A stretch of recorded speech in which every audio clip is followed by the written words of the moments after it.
ये कहानी है सविता की, जो सभी से मुस्कुरा मुस्कुरा कर बात किया करती थी।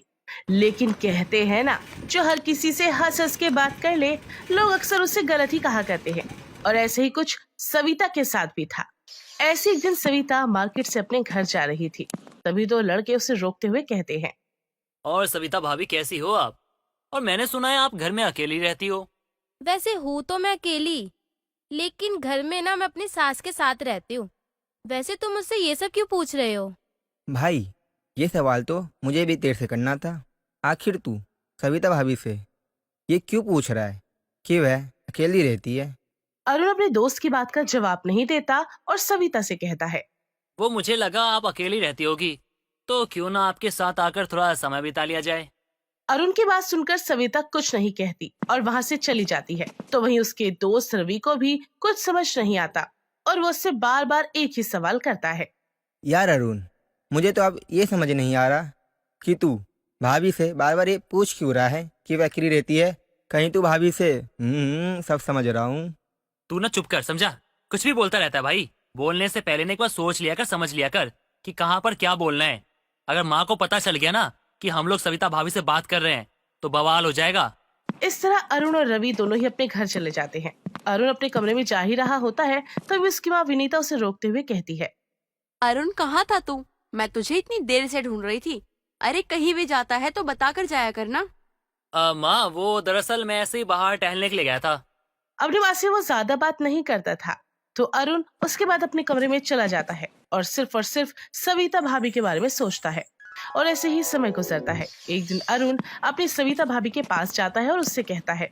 भाभी, मैं क्या सोच रहा था, आज हम कहीं बाहर चले। ये कैसी बात कर रहे हो तुम अरुण? तुम यहाँ पे मुझसे छुप छुप के मिलने आए हो। अगर किसी ने देख लिया ना तो खामखा बात का बतंगड़ बन जाएगा। अब तुम चुपचाप से ना यहाँ से चले जाओ और मुझे परेशान करना बंद करो। और हाँ, मैं तुम्हारे साथ कहीं नहीं जाने वाली, समझे तुम? इतना बोलकर भाभी उसके मुंह पर ही दरवाजा बंद कर देती है, जिसे देखकर अरुण को बहुत बुरा लगता है और वो घर में घुसने का जुगाड़ करता है। अरुण सविता भाभी के घर के बाहर खड़ा होकर इधर उधर ताका झाकी कर रहा था।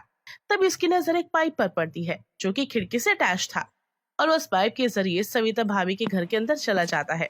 वाह यार, कितने अच्छे लग रहे हैं ये लोग साथ में। अब समझ में आया मुझे कि भाभी मेरे साथ कहीं बाहर जाना क्यों नहीं चाहती थी। वो हमेशा ये क्यों कहती थी कि मुझे अकेले अच्छा लगता है, क्योंकि उनको अकेले में ना भैया की याद आती है और वो भैया की याद के साथ खुश हैं। वैसे देख के तो लग रहा है कि बहुत प्यार करते थे एक दूसरे से। वैसे साथ में देखकर इनको कितना अच्छा लग रहा है मुझे। लेकिन भगवान भी ना कैसा दिन दिखाता है। काश भैया जिंदा होते तो दोनों साथ में कितने अच्छे लगते। लेकिन क्या कर सकते हैं, जो लिखा होता है वो तो होना ही होता है। अरुण सविता के कमरे में सविता और उसके हस्बैंड की फोटो को देख ही रहा होता है। तभी सविता वहाँ पर आ जाती है और अरुण को अपने कमरे में देखकर घबरा जाती है। वो अपने कमरे का दरवाजा बंद करके अरुण को फटकार लगाते हुए कहती है। अरुण, तुम्हारी हिम्मत कैसे हुई इस तरह मेरे कमरे में आने की? अगर तुम्हें यहाँ पे किसी ने देख लिया ना तो खामखा मैं बदनाम हो जाऊंगी तुम्हारे चक्कर में।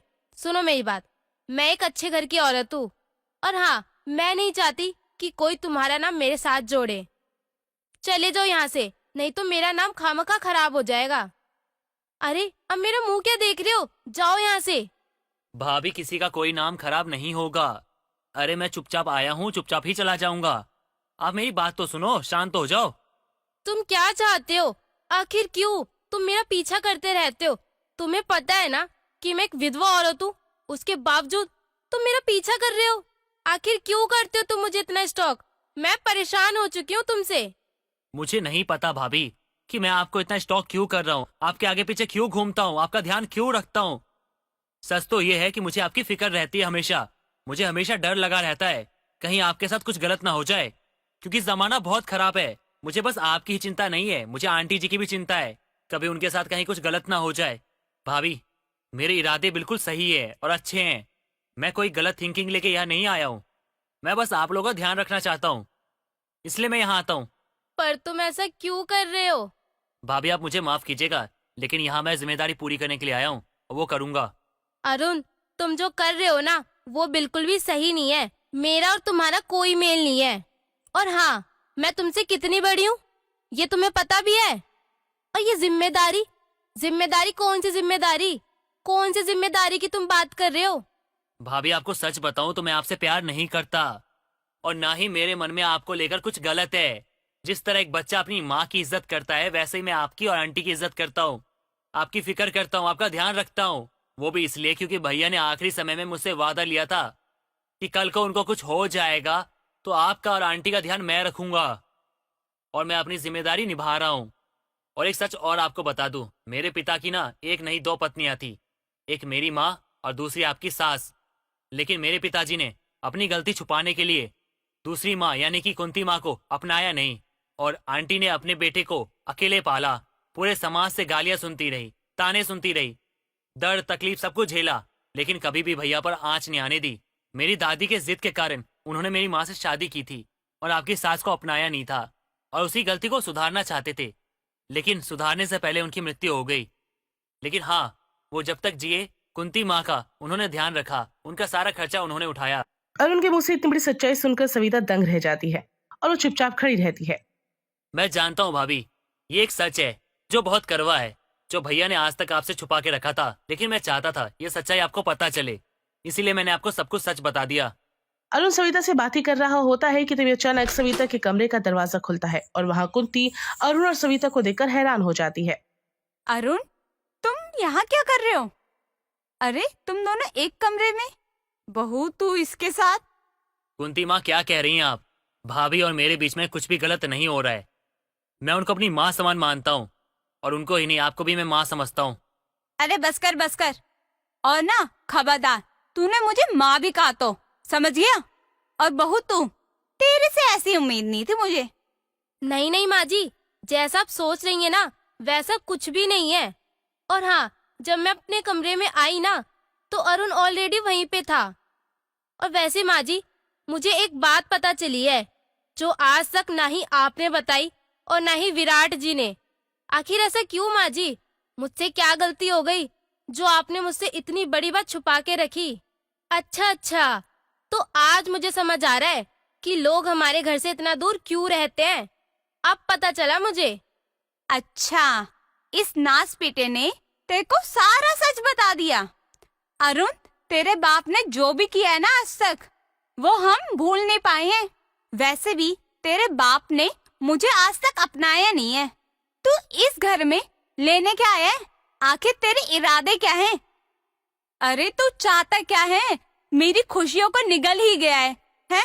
मेरे घर को आग लगाने चाहता है कि तू? आखिर तू चाहता क्या है? एक तो तेरी माँ है कि तेरी माँ ने मुझे कहा कि उसकी लाइफ से दूर चली जा, तो मैं चली गई।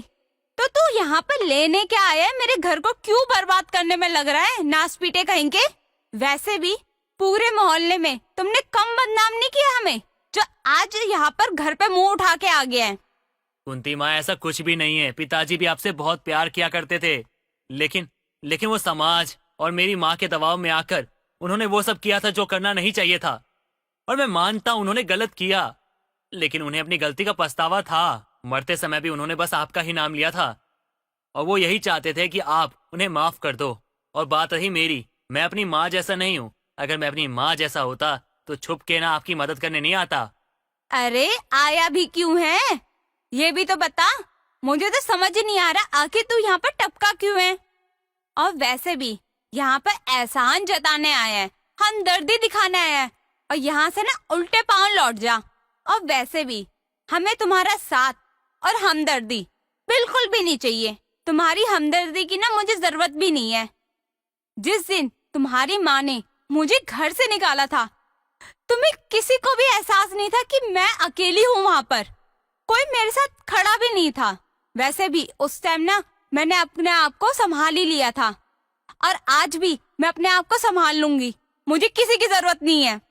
और यहाँ से तू उल्टे पांव लौट जा, वरना ना मोहल्ले में ऐसा हंगामा करूंगी ना, तूने शक्ल दिखाने के लायक नहीं होगा। और मैं बोलूंगी भी, चीख के बोलूंगी सबको कि भाई मेरी बहू का अकेला पाकर ये छेड़ने गया था, समझा गया? माँ जी, पर ऐसा तो कुछ भी नहीं है। अरुण तो आपको माँ मानता है और मुझे भाभी समान, और आप अरुण पे ऐसे इल्जाम लगा रही हो माँ जी। आखिर बात क्या है माँ जी? आप ऐसा क्यों कर रही हो? बेटा, ये कहानी बहुत साल पहले की है। जब मेरा बेटा 15 साल का था, तब एक दिन मुझे पता चला कि ये पहले से शादीशुदा है। तभी मैंने ठान लिया था कि उन्हीं के मोहल्ले में वहीं पर मैं घर लूंगी और उन पर मैं नजर रखती रहूंगी। और तभी मैंने उनसे सवाल किया कि ये सब है क्या, आप मेरे होते हुए किसी और के साथ कैसे? लेकिन मैंने देखा कि वो उनके साथ ज्यादा खुश है मेरे को छोड़कर। तभी मैंने उनके सामने गिड़गिड़ाई, अपनी झोली फैलाई कि भाई मुझे नहीं अपना सके तो अपने बेटे को अपना लो। तभी ये सारी बातें हम कर ही रहे थे तो उनकी पत्नी ने मुझे पूछा कि तुम हो कौन, तो उन्होंने मुझे पहचानने से मना ही कर दिया कि ये पता नहीं है कौन। मैंने उन्हें जाकर सारा सच बताया कि वो औरत है और मेरी जो दर्द है वो समझ सके, लेकिन उन्होंने भी मुझे नहीं स्वीकारा। इस नाच पीटे के माँ ने मुझसे ये कहा कि मेरा जो बेटा है उसका खून भी गंदा है और मुझे भी बेइज्जत इतना ज्यादा किया। मैं सबको अपना गम बताती रही, सबको बताती रही कि ये मेरे पति हैं, लेकिन किसी ने भी मेरे पे विश्वास नहीं किया। ऊपर से मेरे पे थू करते रहे सबके सब। तभी मैंने ठान लिया था मैं रहूंगी इसी मोहल्ले में, इन्हीं के वहीं पर, तो मैं इनकी बर्बादी देखे बिना कहीं नहीं जाऊंगी। मैं देखना चाहती थी जो भगवान जिसे मैं मानती हूँ वो इसकी कर्मों की सजा इसको देगा या नहीं। कुंती माँ, मैं इसी गलती को सुधारने आया हूँ। मैं जानता हूँ मेरी माँ ने गलती की, लेकिन उनका इरादा बुरा नहीं था। उस समय उनकी जगह कोई भी होता तो वो यही करता। कोई भी अपने पति को बांटना नहीं चाहता। और बात रही मेरी माँ की, मेरी माँ ने भी कभी आपका बुरा नहीं चाहा। वो हमेशा पिताजी को कहा करती थी कि आपकी मदद करे। उन्होंने कभी ये नहीं कहा कि वो आपसे दूर रहे। उन्होंने बस समाज के डर से ये सब किया था कि समाज क्या कहेगा, लोग क्या कहेंगे। उनका इरादा गलत नहीं था, लेकिन उनकी सोच, ये समाज का डर, इन सब के कारण उन्होंने ये सब किया। और आपको पता है, जब भैया की डेथ हुई तो माँ ने ही मुझे कहा था कि भाभी का ध्यान रखियो, उनके आगे पीछे घूमियो। अब तो तू सब समझ गया ना, सारी सच्चाई तेरे सामने आ गई ना। अब दफा हो जा, यहाँ से निकल जा, मुझसे बुरा कोई नहीं होगा तेरे लिए। रुक, तू ऐसे नहीं जाएगा लग रहा है, मुझे तुझे धक्के मार के बाहर निकालना पड़ेगा। इतना बोलकर कुंती अरुण का हाथ पकड़ती है और उसे दरवाजे से धक्के मारकर बाहर कर देती है। ये देखकर अरुण और सविता दोनों को ही बुरा लगता है, पर क्योंकि सविता को अब सब कुछ पता था, इसलिए सविता अरुण से गुस्सा होकर नहीं बल्कि हंसते हंसते बात किया करती। और एक दिन सविता मार्केट जाती है और तभी अरुण वहां पर दिखाई देता है और सामान ज्यादा होने की वजह से अरुण को सविता आवाज लगाती है, अरुण, अरुण। भाभी की आवाज सुनकर अब अरुण भाभी के पास जाता है और सविता से सामान पकड़ाकर उससे कहती है, अरुण, ये सामान ना बहुत भारी है, तो क्या तुम ये घर तक छोड़ दोगे? अरुण एक संस्कारी देवर था, इसलिए अपनी भाभी की सारी बात माना करता था। अपनी भाभी का सामान वो घर पहुंचा देता है और समय गुजरता है। गुजरते समय के साथ अरुण और सविता के बीच का प्यार आस पड़ोस के लोगों को पता चलने लगता है और वो लोग 10 तरह की बातें बनाने लगते हैं। और इस तरह जब उसकी माँ को पता चलता है तो अरुण की माँ से फटकार लगाते हुए कहती है, अरुण, मैं ये तेरे बारे में क्या सुन रही हूँ?